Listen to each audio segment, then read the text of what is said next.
Finals ను ఎలా ముగించాలో, champion గా ఎలా గెలవాలో ఆస్ట్రేలియాకు బాగా తెలుసు.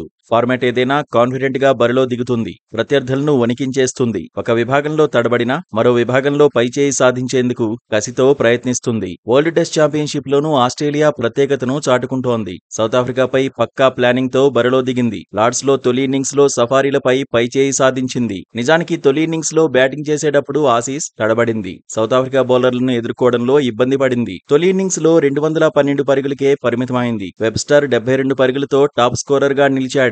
మాజీ కెప్టెన్ స్టీవ్ స్మిత్ కూడా సీనియర్ గా తన రోల్ కు న్యాయం చేశాడు. 66 పరుగులు సాధించాడు. సౌత్ ఆఫ్రికా బౌలర్లలో రబాడా 5 వికెట్లు, ఎన్సన్ 3 వికెట్లు సొంతం చేసుకున్నారు. 212 పరుగులకు ఆలౌట్ అయ్యాక సౌత్ ఆఫ్రికాకు తిరుగుండదని ఫ్యాన్స్ చర్చించుకున్నారు. తొలి ఇన్నింగ్స్ లో సఫారీలకే ఆధిక్యం దొరుకుతుందని ఎక్స్పెక్ట్ చేశారు. కానీ ఆస్ట్రేలియా బౌలర్లు మాత్రం విశ్వరూపం చూపించారు. సఫారీ బ్యాటర్స్ ను దెబ్బ మీద దెబ్బ కొట్టారు. పదునైన బౌలింగ్ తో లార్డ్స్ లో పంజా విసిరారు. తొలి రోజు ఆటలో సౌత్ ఆఫ్రికా సాధించిన పరుగులు 43. రెండో రోజు ఆటలోనూ ఆస్ట్రేలియా బౌలర్లు ఆధిపత్యం చెలాయించారు. సౌత్ ఆఫ్రికా బ్యాటర్స్ కు ఏమాత్రం అవకాశం ఇవ్వలేదు.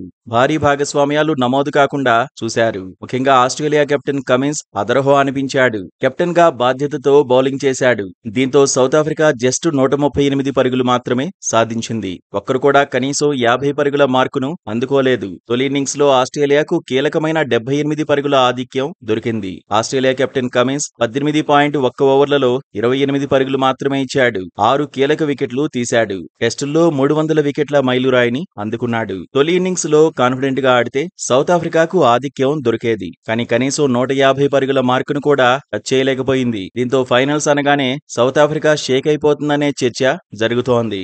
సఫారీల ఆట మారదా అనే కామెంట్స్ వినిపిస్తున్నాయి. సెకండ్ ఇన్నింగ్స్ లో అద్భుతంగా ఆడితే తప్ప సౌత్ ఆఫ్రికాకు కష్టాలు తప్పవని మాజీలు అంటున్నారు. ఆసీస్ గేమ్ ప్లాన్ పై మాత్రం ప్రశంసలు గుప్పిస్తున్నారు.